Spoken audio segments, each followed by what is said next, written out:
तो friends cooler तो आपने देख लिया, तो चलिए देख लेते हैं इसे ऑपरेट कैसे करते हैं। ये एक ऐप है जिसका नाम है AMR वॉइस, इसे आप गूगल प्ले स्टोर से डाउनलोड कर सकते हैं। उसके बाद हमें क्या करना है कि इसके ब्लूटूथ को अपने इस मोबाइल के ब्लूटूथ से कनेक्ट कर लेना है और उसके बाद बस सिंपल है, आपको बस बोलना है और ये कूलर ऑन हो जाएगा। तो जैसा कि देखिए कूलर ऑन।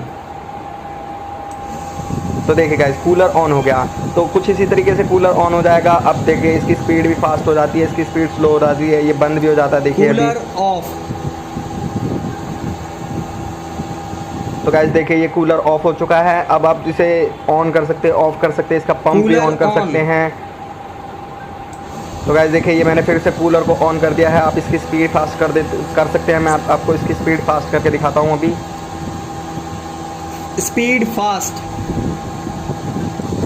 तो गाइस देखिए स्पीड इसकी फास्ट हो चुकी है और हवा इतनी तेज़ है, आप इसकी आवाज़ से पता लगा सकते हैं कि कितनी तेज़ हवा है। तो चलिए फिर सीख लेते हैं इसे बनाते कैसे हैं।